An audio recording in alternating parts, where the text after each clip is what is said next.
Hello students, welcome to today's lecture. तो students, नई video कब आ रही है इसको सबसे पहले जानने के लिए आप मेरे चैनल को सब्सक्राइब जरूर करें। वीडियो अच्छी लगती है तो शेयर भी करें। तो आज का लेक्चर क्या है? आज का लेक्चर है laws of motion, class 9th के लिए चैप्टर 2 की आज हम स्टार्टिंग कर रहे हैं। ये बड़ा ही इंपॉर्टेंट, बड़ा ही ईजी चैप्टर है, ठीक है। लेकिन प्लस 1 में अगर किसी बच्चे ने नॉन मेडिकल या मेडिकल लेना है तो उसके सारे बेसिक्स इसी चैप्टर में छुपे पड़े हैं। तो आप इस चैप्टर को बड़ी ध्यान से पढ़ना, ठीक है। देखो, जो प्लस 1 का लेवल है उसको तो हम टच नहीं करेंगे, लेकिन 9th क्लास के लिए जितना लेवल रिक्वायरमेंट है उतनी हम जरूर कर लेंगे। और ये मैं आपसे वादा करता हूं कि आपको समझ में जरूर आ जाएगा, ठीक है। Let's start today's lecture, laws of motion, lecture 1।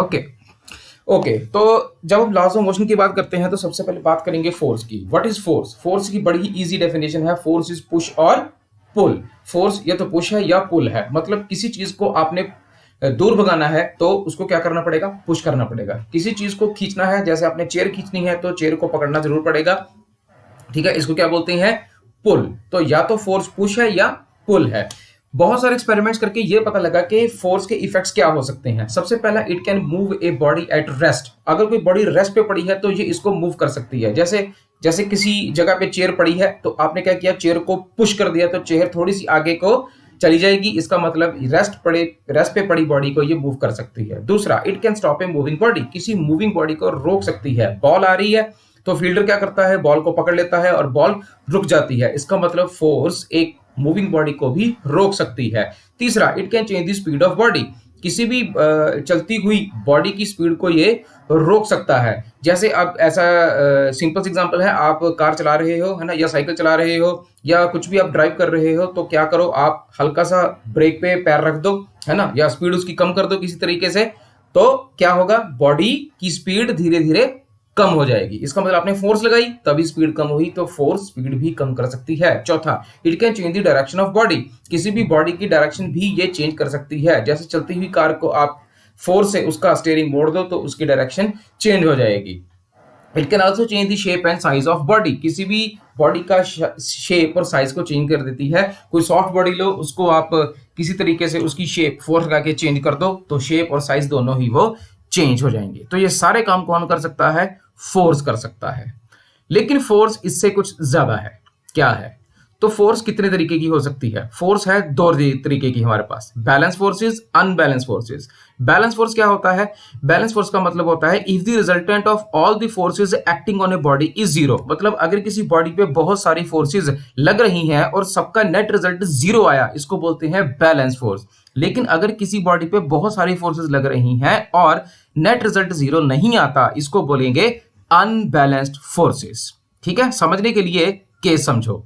अब मेरे पास एक टेबल है और एक आ गया मेरे पास ब्लॉक। इस ब्लॉक पे दोनों ओर से आप फोर्स लगाओ 10 न्यूटन की, 10 न्यूटन की। तो अब मेरे को ये बताओ, इस केस में ब्लॉक किस ओर जाएगा, लेफ्ट या राइट? ब्लॉक किसी भी ओर नहीं जाएगा। क्यों? क्योंकि नेट रिजल्ट आया जीरो।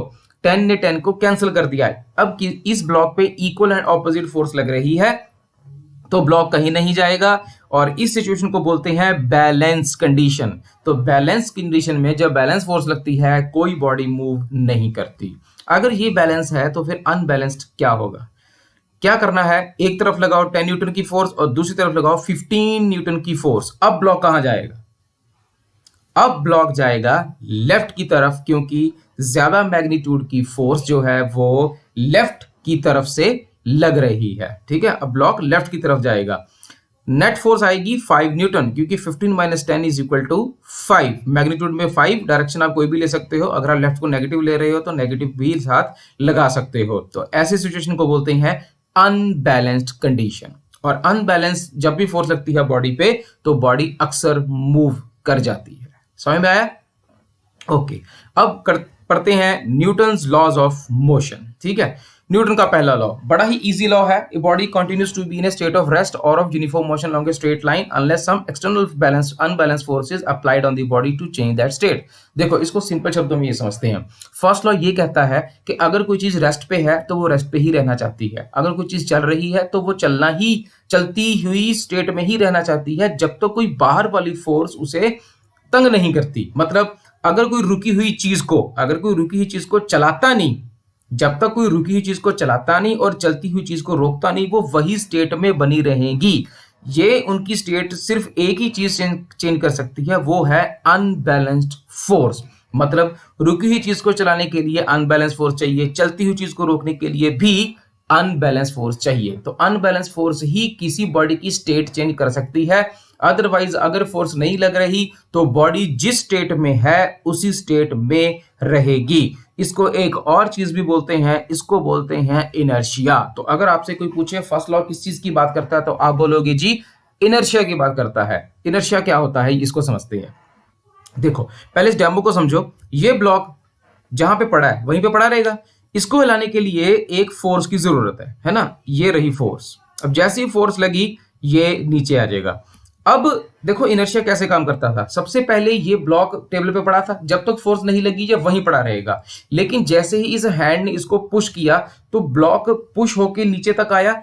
ब्लॉक तब तक नहीं रुका जब तक नीचे वाले ग्राउंड ने इसको रोक नहीं लिया। इसका मतलब चलती चीज को रोकने के लिए और रुकी हुई चीज को चलाने के लिए हमें किसी फोर्स की जरूरत पड़ती है। इसी को बोलते हैं इनर्शिया। इनर्शिया होता क्या है? इनर्शिया का मतलब होता है it is the inability of a body to change the state of rest और uniform motion along a straight line. मतलब कोई भी बॉडी अपनी स्टेट को खुद चेंज नहीं कर सकती, उसकी स्टेट को चेंज करने के लिए किसी दूसरी फोर्स की जरूरत पड़ती है। अब इनर्शिया तीन तरीके का होता है, inertia of rest, inertia of motion, inertia of direction. ऐसे समझते हैं। देखो पहली डायग्राम देखो। अब ये ब्लॉक है ना। ये ब्लॉक क्या अपने आप ही कहीं उठ के चल पड़ेगा? नहीं, क्योंकि इनर्शिया का लॉ ये कहता है कि इसमें इनर्शिया ऑफ रेस्ट है, ये रेस्ट में ही बना रहेगा। दूसरी देखो, अब ये जो बॉल है इस पे हल्की सी फोर्स लगाई, अब ये नीचे की तरफ जा रही है। जैसे जैसे नीचे की तरफ जाएगी इसकी स्पीड बढ़ेगी। क्या ये अपने आप ही रुक जाएगी? नहीं, जब तक कोई फोर्स नहीं लगती ये नहीं रुकेगी, क्योंकि इसमें इनर्शिया ऑफ डायरेक्शन है, सॉरी इसमें इनर्शिया ऑफ मोशन है। और तीसरी है इनर्शिया ऑफ डायरेक्शन।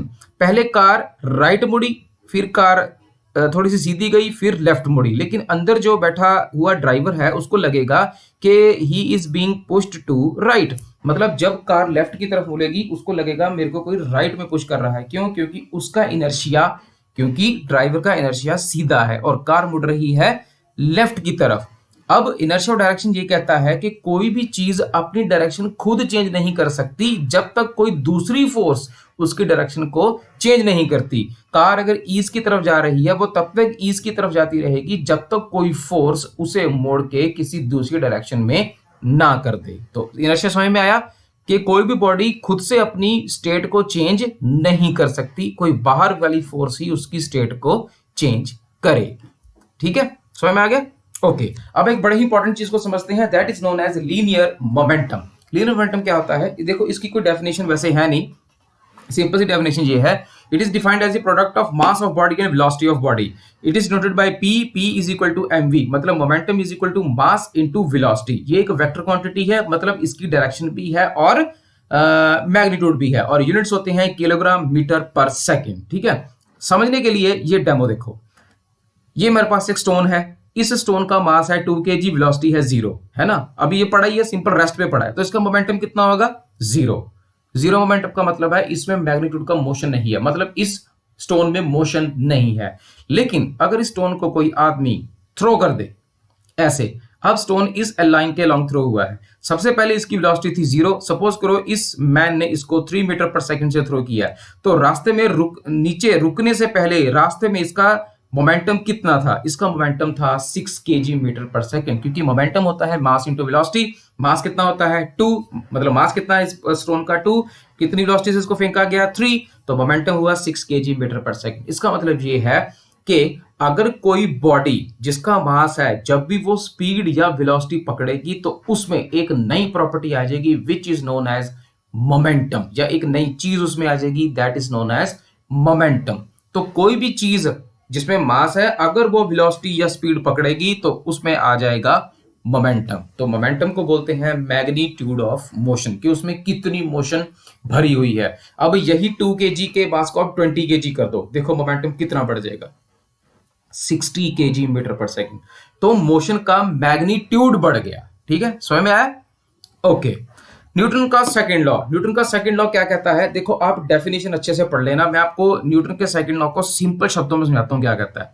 न्यूटन का सेकंड लॉ ये कहता है कि change in momentum per unit time of a body is directly proportional to applied force. क्या मतलब है, न्यूटन का सेकंड लॉ ये कहता है कि अगर किसी बॉडी का मोमेंटम चेंज हुआ पर यूनिट टाइम, इसका मतलब उस पे फोर्स लगी थी, मतलब फोर्स ने किसी बॉडी का मोमेंटम चेंज कर दिया। अब कितना मोमेंटम चेंज हुआ ये इस चीज पे डिपेंड करेगा कि कितनी फोर्स लगी है।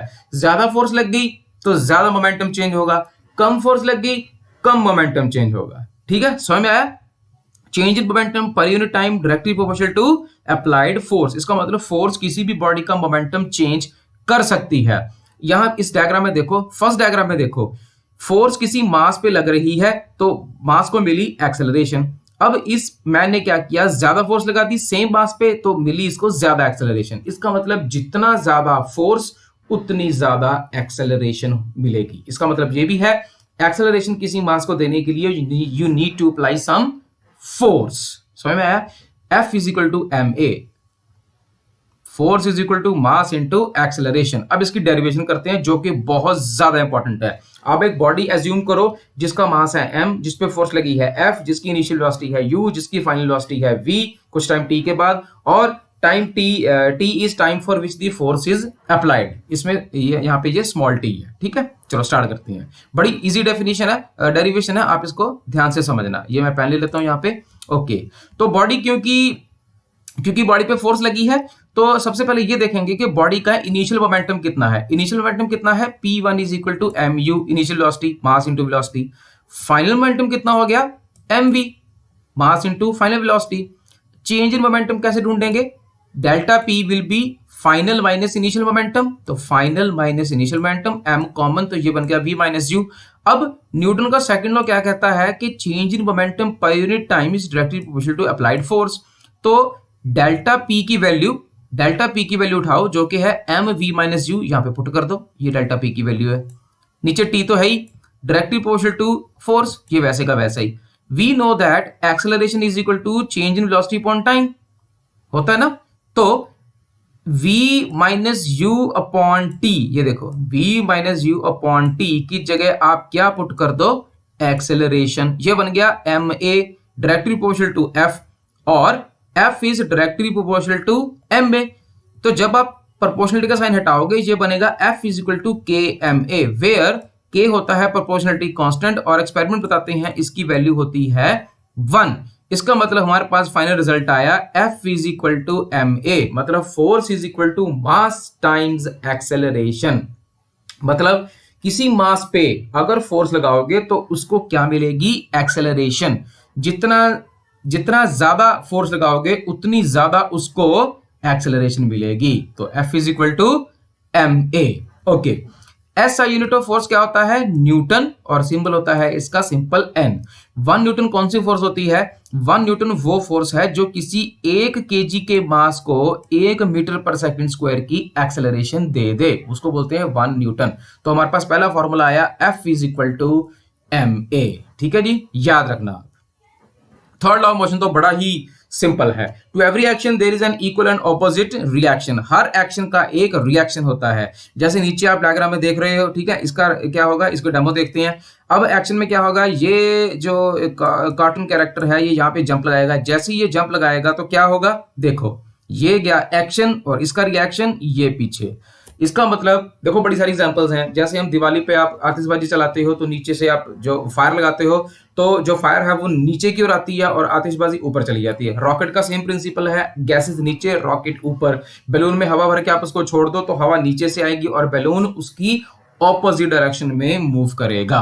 तो ये थे न्यूटन के 3 लॉज जो आज हमने डिस्कस किए। आई होप आपको वीडियो पसंद आई होगी। ज्यादा से ज्यादा आप इस वीडियो को शेयर करें और 2, 3, 4 बार इसको देखने की कोशिश करें। कोई कंसेप्ट ना समझ में आए कमेंट सेक्शन में मुझे आप बता दीजिए। इसका पार्ट 2 लेके जल्द हाजिर होऊंगा। तब तक stay safe and goodbye and see you soon.